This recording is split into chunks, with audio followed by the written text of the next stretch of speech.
Hello gamers, and welcome back to another episode of Vidja Game Hunting. This week I've got some pickups from a street fair that was going on in a neighboring town, and then another garage sale find.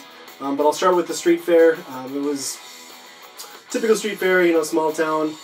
They had some vendors set up on Main Street, car show off to the side. But one of the resellers that I see a lot at the flea market posted an ad that they were going to be there on Craigslist. So I figured I'd go, and I had a couple of Genesis games from an earlier garage sale this summer that I was going to trade in. I'd paid 50 cents for the pair of them. They gave me a $10 credit when I went to their booth, so I picked up a few titles here. I paid $6 for everything you're going to see. First up is a boxed copy of Goal for the NES. And one thing about the NES, you know, and older games in general, I think kids are kind of spoiled nowadays. Like, video games all have amazing stories and huge cutscenes, but we kind of had to use our imaginations a lot when we were kids, because there wasn't much detail in a lot of these games. And I think Goal, the box, and the story describing this game on the back of the box is just amazing. Give you guys a little sneak peek. We can take a look at the back of Goal here for description of the game. The clock ticks down.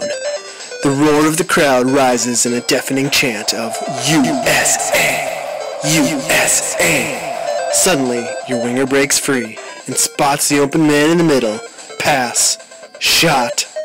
Goal! Now, if that doesn't get you excited to play soccer, I don't know what will.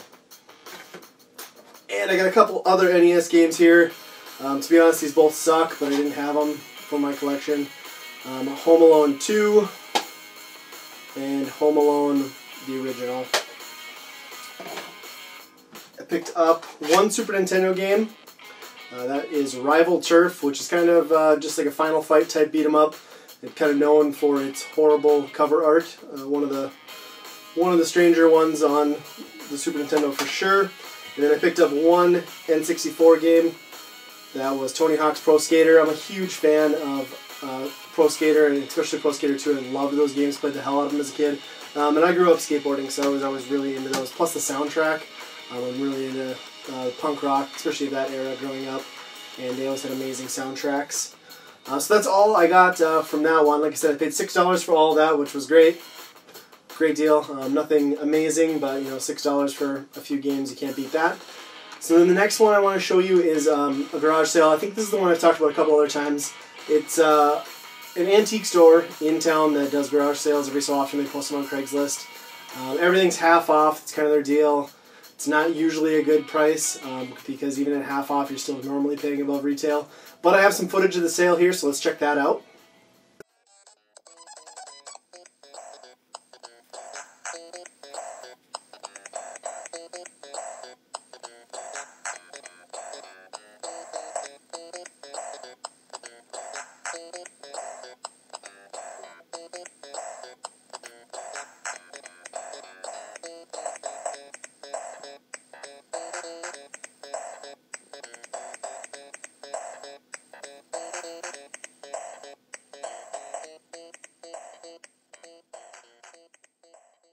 Okay, so as you can see in the footage, there were a ton of games and a lot of accessories and systems. The thing is that all of those games, even though there's a ton of them, they're all generic. Most of them are just multiple copies of the same game, and the prices are not good on them. I mean, you're looking at pretty common games. You might pay $1 or $2 for normally. He's selling usually for $5 or more. But what I did pick up were a few accessories, because usually when I go there I'm able to find a couple box games and some box accessories, and that was the case this time. So I picked up a boxed NES Advantage, which is great. The controller inside is in really great condition. The box is so-so, but still nice to have in the collection. The one thing I like about this is the box is just the great pictures on the back. If you check out these two guys on the back, just total 80s look with the sweaters and the pop collars. And you know, back then we all used to put our arms around our buddies while they played the games. That was just totally normal. That's what kids miss out on nowadays. You know, you got your Xbox, you're sitting at home alone playing online with your friends. What if you want to hug a buddy and play a game? I mean, come on.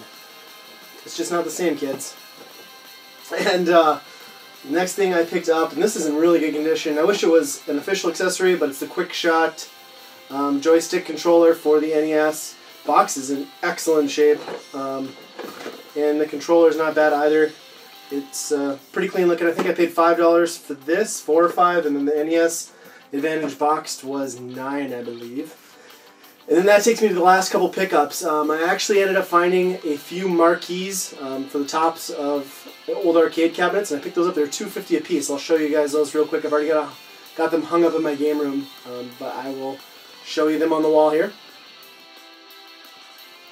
So like I said, I paid $2.50 for each of these, which is pretty good. I usually see these for $10 or more. First up is Sega's eSWAT. The next one here is the Combat Tribes. I remember playing this in the arcades as a kid. Kind of came off to me as like a Double Dragon wannabe. 3 players, you know, added from the 2 that Double Dragon had. Not bad. And then last up is Commando, which is a classic arcade game. And I think they look pretty good here in my game room. Nice little extra touch. Yeah, that's it, guys. That's everything I picked up this week. Not too bad. I got some really cool stuff accessory-wise, and those marquees for the game room look great. I'm really happy to have them up there. So, as always, thanks for watching. I'll talk to you next time.